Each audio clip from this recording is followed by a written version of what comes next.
Las enfermedades autoinmunes son respuestas inmunes que actúan patogénicamente, y estas causan enfermedades alérgicas y un grupo muy heterogéneo de condiciones clínicas, en las cuales el sistema inmune va a atacar a los constituyentes propios del individuo.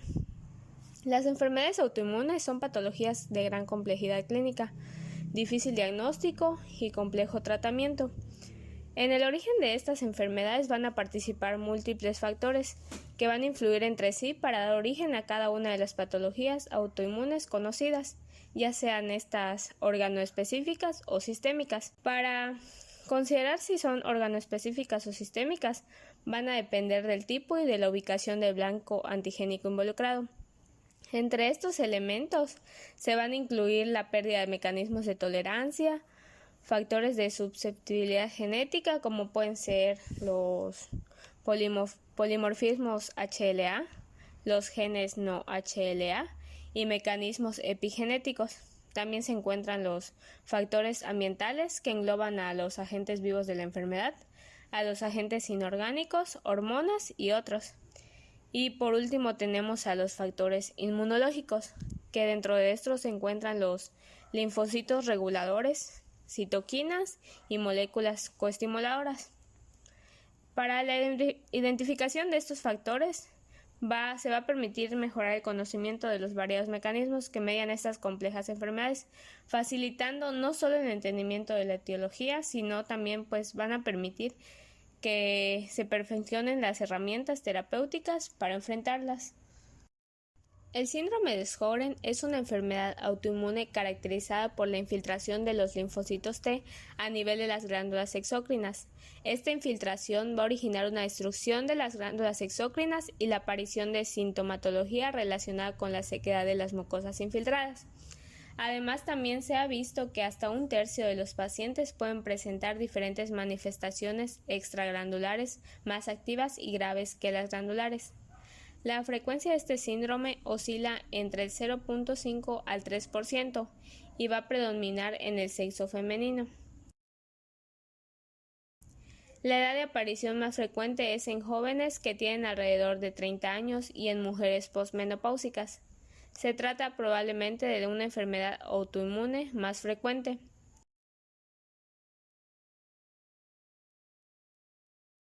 Y este puede ser de dos tipos, que son el primario y el secundario. En el primario se va a caracterizar por la xeroftalmía, la xerostomía y otros rasgos clínicos y biológicos de la afección. Y en el secundario también se van a presentar estos rasgos clínicos, pero también se va a asociar a una enfermedad o situación autoinmune, como pueden ser la artritis reumatoide, el lupus eritematoso sistémico y la esclerosis sistémica. Como en la mayoría de las enfermedades autoinmunes, vamos a tener que este síndrome es multifactorial. La teoría aceptada que explica la etiopatogenia de este síndrome es la infiltración por células linfoplasmocitarias junto con la hiperestimulación de los linfocitos B en las glándulas salivales y lacrimales. Esta infiltración linfocitaria lo que va a ocasionar es la destrucción progresiva del tejido de las glándulas exócrinas. Y vamos a tener que considerar varios factores para la postulación de hipótesis que justifiquen la alteración de esta respuesta inmunitaria, entre los que vamos a descartar la hipofunción de las glándulas exócrinas que se va a dar, el incremento del factor estimulador de células B, alteración de la regulación de la respuesta inmunitaria, factores genéticos, factores externos virales, factores del reconocimiento inmunitario, la presencia de autoantígenos, alteración de la respuesta inmunitaria adquirida y disfunción de los linfocitos B y alteración de los linfocitos T. Sin embargo, vamos a tener que estos factores se relacionen entre sí. Por ejemplo, la alteración de la regulación de la respuesta inmunitaria va a estar directamente relacionado con el incremento del factor estimulador de células B, y la alteración del reconocimiento inmunitario va a estar directamente relacionado con la presencia de autoantígenos, factores externos virales y factores genéticos. Y la alteración de la respuesta inmunitaria adquirida pues va a estar directamente relacionada con la disfunción de linfocitos B y alteración de los linfocitos T, por lo cual debemos de resaltar estos 4 puntos, es decir, la alteración de la respuesta inmunitaria adquirida, la alteración de la regulación de la respuesta inmunitaria, la alteración del reconocimiento inmunitario y pues la hipofunción de las glándulas exócrinas. Y vamos a tener que la alteración del reconocimiento inmunitario, pues como ya habíamos mencionado, va a estar dado por estos 3 factores, que son los externos virales, los autoantígenos y los genéticos. Entre los externos virales vamos a dar aquellos virus que ocasionan la infección, como el Epstein-Barr, herpes simple, citomegalovirus, virus de hepatitis B y C, parvovirus B19 y Coxsackie, virus de VIH, virus linfotrópico T humano. Y entre los factores genéticos debemos de resaltar aquellos mecanismos epigenéticos infiltrados, aquellos en los que vamos a encontrar ADN metilado, es decir, se han identificado genes hipometilados que se involucran principalmente en la activación de linfocitos y la respuesta inmune, y aquellos genes hipermetilados que también se involucran en el procesamiento y presentación de antígenos. Sin embargo, por el momento solo vamos a tomar en cuenta aquellos genes que están asociados con alto riesgo para la enfermedad, es decir, los genes de HLA2 que van a estar involucrados para este síndrome. Estos genes se van a encontrar en la región de clase 2 y se van a encontrar específicamente en las regiones DQ y DR. Los halotipos para este HLA de clase 2 van a ser HLA-DQA1, HLA-DRB1, HLA-DQB1 y HLA-DRW52. Antes que nada, debemos de saber que las glándulas exócrinas están compuestas por células epiteliales ductuales y células acinares de función secretoria. Se ha propuesto que las células epiteliales glandulares son componentes principales para la generación de la respuesta autoinmune, ya que exhiben el fenotipo activado y expresan altas cantidades de HLA-DR. Sin embargo, ambos tipos de células, las ductuales y las acinares, van a contribuir al comienzo o pueden contribuir al comienzo y la prolongación de la lesión autoinmune, porque van a expresar antígenos HLA de clase 2 y autoantígenos intracelulares en las membranas celulares de estas células.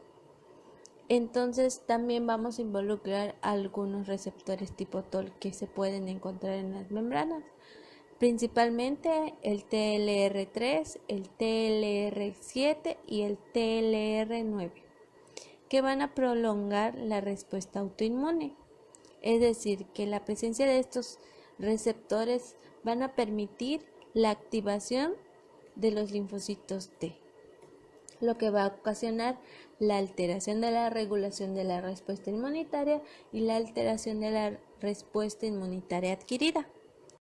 Esto relacionado porque la activación del linfocito T pues va a activar o va a hacer que se expresen citocinas, entre las cuales vamos a tener al CD80, CD86, CD40, factor estimulador de células B, interleucinas 1 y interferones de tipo 1. Estos van a reclutar a los linfocitos B, de modo que vemos que en esta patología hay la infiltración tanto de linfocitos B como de linfocitos T. Por otra parte, como mencionamos anteriormente, los factores exócrinos van a incluir las infecciones de las glándulas salivales y lacrimales por virus, entre los que ya mencionamos anteriormente. Estas infecciones pueden dañar las células de las glándulas lacrimales o las glándulas exócrinas, dejando expuestos sus componentes intracelulares, incluyendo ADN, ARN, histonas y otras proteínas. Estos componentes entonces son recogidos por las células presentadoras de antígenos, que se los van a presentar a los linfocitos T. Las células presentadoras de antígenos pues pueden ser macrófagos o células dendríticas. Y al darse la activación de las células T, esta va a ser una activación inapropiada, ya que va a reconocer componentes nucleares y los va a considerar como antígenos extraños. Estos van a realizar la secreción de citocinas y van a activar a las células B. Estas células B van a comenzar a producir anticuerpos que son conocidos como ANAs o anticuerpos antinucleares. Estos van a resaltar o se van a llamar anti-SSA y anti-SSB. Estos son los anticuerpos que son la clave para la detección de la enfermedad, del síndrome de Sjögren. Y estos se van a formar contra ribonucleoproteínas, que son SSA y SSB respectivamente. Entonces, las células T y los anticuerpos van a llegar hacia la sangre y después van a llegar hacia las glándulas exócrinas, en donde las células T van a secretar citocinas que van a atraer a las células inmunogénicas y otras moléculas proinflamatorias, estimulando pues la inflamación. También se van a atraer fibroblastos que van a tratar de reparar el tejido dañado, pero sin éxito, de forma que vamos a tener tejido fibroso y de esta forma pues ya no va a haber una correcta función tanto de las células y del tejido de esta glándula exócrina. De modo que también vemos la alteración del reconocimiento inmunitario y la alteración de la regulación de la respuesta inmunitaria. Así es como podemos ver que ya relacionamos la alteración de la respuesta inmunitaria adquirida, la alteración de la regulación de la respuesta inmunitaria y la alteración del reconocimiento inmunitario, que al final nos llevan hacia la hipofunción de las glándulas exócrinas. Lo que hay que resaltar es que en las glándulas salivales de los pacientes con este síndrome, la señalización colinérgica, la señalización dependiente de calcio y la distribución de acuaporinas celulares y entre otros factores van a estar alterados, por lo cual vamos a decir que la hipofunción de las glándulas exócrinas puede estar relacionada como consecuencia de la destrucción axinal secundaria, es decir, la infiltración linfocitaria, la inhibición de la liberación de acetilcolina, el aumento del metabolismo de la acetilcolina por aumento de la acetilcolina esterasa, el bloqueo de los receptores muscarínicos por los autoanticuerpos, la alteración de la producción de óxido nítrico y la alteración o desviación de la ruta de las acuaporinas. Se han propuesto diferentes mecanismos para explicar la etiología del síndrome de Sjögren. El más relevante es la infiltración de linfocitos T y B en las glándulas exócrinas, generando así disfunción de las glándulas salivares y lacrimales. Los linfocitos T y B hiperactivos producen una respuesta autoinmune aberrante. Por años, se ha pensado que los linfocitos TCD4 y sus productos, principalmente el interferón gamma, eran los principales actores del daño tisular crónico que afecta a las glándulas exócrinas. Sin embargo, el descubrimiento de los linfocitos TH17, TH22 y T reguladores llevó a una nueva evaluación de los infiltrados inflamatorios en el síndrome de Sjögren. Hoy en día se culpa a los linfocitos Th17 y a su producto, la interleucina 17, de inducir epitelitis autoinmune, mantenimiento y perpetuación de la inflamación. A pesar de que la patogenia del síndrome de Sjögren no está clara, hoy en día se conocen varios factores responsables del desarrollo de la enfermedad. Se asume que la infección, comúnmente de origen viral, actúa como desencadenante al igual que otros factores ambientales que, en conjunto, causan la desorganización de las células epiteliales. Centrando la atención a la respuesta inmune innata y a los desencadenantes previamente expuestos, se sabe que la infección por el virus es reconocida por el receptor de reconocimiento patrón, o PRR, y activa la vía de los receptores tipo TOL, o TLR, entre los cuales se pueden mencionar a TLR3, 7 y 9, los cuales se expresan sobre todo en las membranas endosómicas, donde detectan varios ácidos nucleicos. Recordando que los receptores de tipo TOL son una familia conservada de receptores de reconocimiento patrón expresados en muchos tipos de células que reconocen estructuras moleculares que son producidas por los microorganismos patógenos.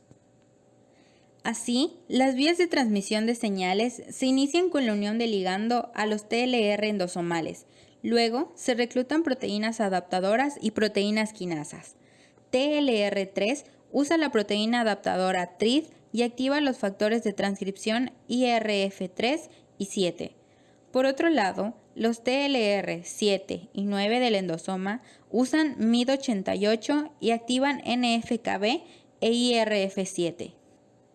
Esto lleva a que el factor de transcripción NF-κB exprese genes inflamatorios que codifican muchas moléculas que son requeridas en las respuestas inflamatorias, tales como las citocinas inflamatorias, por ejemplo TNF e interleucina 1, quimiosinas, moléculas de adhesión y moléculas coestimuladoras como la CD80 y CD86, que son importantes en la activación de linfocitos T. Por otro lado, los IRF promueven la producción de interferones de tipo 1, alfa y beta, importantes para las respuestas inmunitarias innatas antivíricas.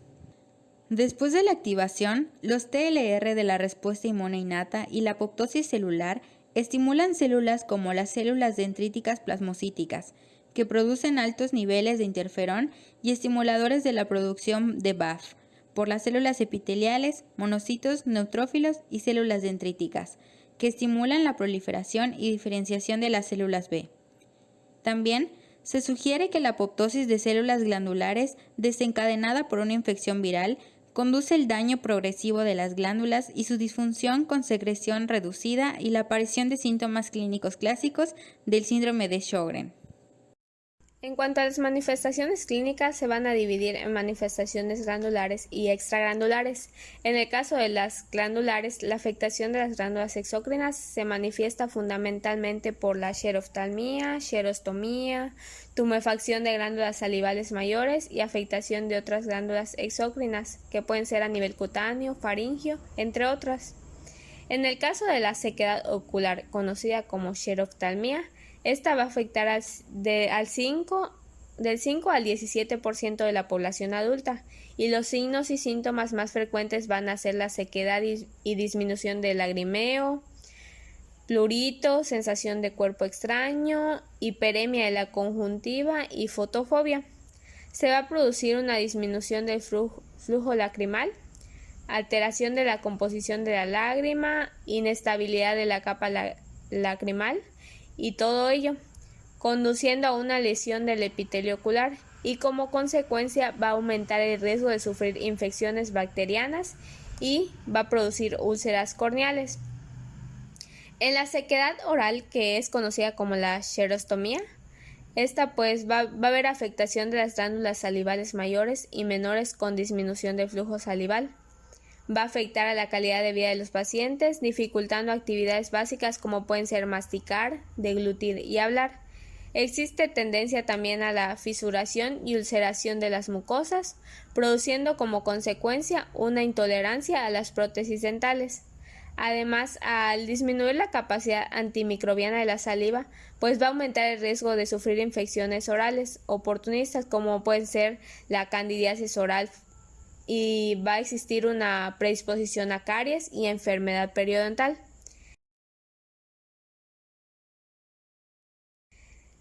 En cuanto a la tumefacción de las glándulas salivales, esta va a afectar del 30 al 50% de los pacientes y va a existir en dos formas que pueden ser aguda y crónica. La forma aguda se resuelve de 2 a 3 semanas y siempre hay que descartar la sobreinfección, mientras que en la crónica se debe descartar el linfoma si la tumefacción parotidea es de consistencia aumentada y se asocia a adenopatías. También pues van a haber otras manifestaciones de afectación de glándulas exócrinas, como pueden ser la sequedad vaginal, que va a conllevar a dispareunia. Respecto a las manifestaciones extraglandulares, el 30% de los pacientes van a presentar este tipo de manifestaciones, entre las que se incluyen las musculoesqueléticas, neurológicas, cutáneas, renales y gastrointestinales, entre otras. En cuanto a la afectación musculoesquelética, aproximadamente el 50% de los pacientes van a presentar artralgias con o sin evidencia de artritis. Se trata de una artropatía simétrica que no es erosiva y va a afectar principalmente a pequeñas articulaciones. Son frecuentes también las mialgias, aunque raramente se llega a producir una miopatía clínica y pueden existir elevaciones discretas de la creatinina-fosfoquinasa. Respecto a la afectación neurológica y afectación psiquiátrica, dentro de estas afectaciones, la neurológica puede haber afectación del sistema nervioso central y periférico. Cuando hay afectación del sistema nervioso periférico, se va a producir ataxia sensitiva, polineuropatía mixta, sensoriomotriz, que va a afectar principalmente a los miembros inferiores. Y también en los pacientes va a ser muy frecuente los trastornos del ánimo, como la depresión, ansiedad, insomnio, entre otras. Ahora, en la afectación cutánea, pues en esta se va a ver implicada la vasculitis cutánea y va a ocurrir aproximadamente en el 10% de los pacientes, los cuales tienen más riesgo de desarrollar manifestaciones extraglandulares, incluyendo el linfoma. La púrpura palpable va a ser el signo más común, que puede haber también urticariformes, máculas, pápulas y pequeñas áreas de ulceración. Ahora, en la afectación gastrointestinal y hepática, la disfasia va a ser un síntoma muy frecuente que va a afectar al 35% de los pacientes. Y las manifestaciones frecuentes van a ser la gastritis atrófica y la anemia perniciosa. Ahora, refiriéndonos a la afectación renal, pues esta va a englobar a la nefritis intersticial caracterizada por la acidosis tubular renal distal tipo 1, y esta se caracteriza por la imposibilidad para acidificar la orina a pesar de existir una acidosis metabólica concomitante. Ahora, en la afectación pulmonar, pues en esta la enfermedad pulmonar intersticial es relativamente frecuente, pudiendo afectar al 25% de los pacientes. En la mayoría de los casos, pues puede cursar de manera asintomática. Ahora, por último, en la afectación de la tiroides, pues en esta la tiroiditis autoinmune va a ocurrir en el 15% de los pacientes, siendo más frecuente en familiares de primer grado. Este síndrome puede ser difícil de diagnosticar porque sus signos y síntomas varían de persona a persona y pueden ser similares a los causados por otras enfermedades. Las pruebas necesarias para llegar al diagnóstico se pueden resumir en historia clínica detallada, exploración física completa, analítica completa, inmunología, gammagrafía salivar o biopsia, exploración oftalmológica y biopsia de las glándulas salivales menores. En el caso de la historia clínica, se deben incluir una historia de los síntomas, cambios orales y oculares, fatiga, ansiedad, dolor en músculos y articulaciones, duración de los síntomas y la medicación que el paciente esté tomando. En tanto, en la exploración física se debe incluir la revisión de ojos, boca, ganglios, glándulas salivares y el resto de los órganos. La inmunología debe incluir al menos anticuerpos antinucleares factor reumatoide y anticuerpos anti-SSA o anti-SSB, que como se mencionó anteriormente son la clave para un buen diagnóstico. En la gammagrafía o biopsia se debe hacer de las glándulas salivales para el estudio de las glándulas salivales menores, aunque también puede evaluarse el flujo salivar. En tanto, en la exploración oftalmológica se debe de medir el grado de sequedad ocular y las posibles lesiones derivadas de dicha sequedad. En cuanto al tratamiento, pues se sabe que este síndrome ha sido considerado como una de las enfermedades autoinmunes con un menor abanico de opciones terapéuticas, sobre todo en lo que respecta a las manifestaciones causadas por la sequedad de mucosas. En lo que respecta a las manifestaciones glandulares, a los pacientes es necesario hacerles una serie de recomendaciones, dentro de las que se encuentran procurar no consumir ciertos fármacos, como son los antidepresivos, antihistamínicos, anticolinérgicos, que lo que pueden hacer estos es que van a agravar la sintomatología. También se debe de evitar ambientes secos, aumentar la ingesta de agua y de productos que estimulen la secreción salival. Para el caso de la xerostomía se pueden aconsejar sustitutos de saliva y cialólogos, dentro de los que se encuentran la bromexina, mientras que para la xeroftalmía podemos emplear lágrimas artificiales, que pueden ser derivados de celulosa, colirios con mucolíticos y ciclosporina tópica. En el caso de la sequedad ocular muy intensa, en la que ya no se vea mejoría con las medidas mencionadas anteriormente, pues lo que se podría hacer es plantear el tratamiento quirúrgico, que consistiría en oclusión de los canalículos lacrimales.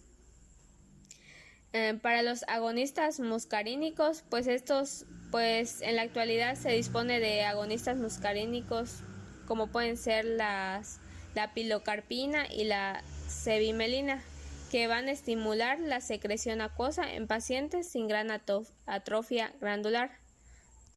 En el caso de las manifestaciones extraglandulares, para el control de manifestaciones articulares se van a emplear AINES o hidroxicloroquina.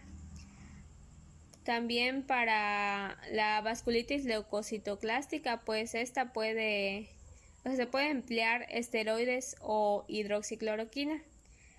Para la corrección de la acidosis tubular distal, pues es muy empleado el bicarbonato oral. Y para corregir los síntomas de reflujo gastroesofágico se van a utilizar inhibidores de la bomba de protones.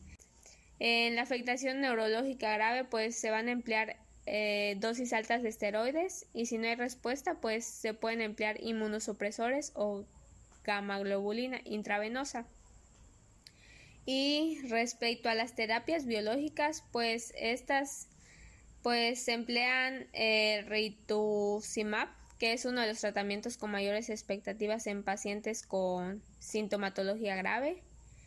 También pues hay otras terapias biológicas que pueden ser el ocrelizumab, que se cree que tendrá la misma eficacia que el rituximab, el epratuximab, belimumab, abatacept, y también se consideran terapias anticitoquina como los anticuerpos monoclonales.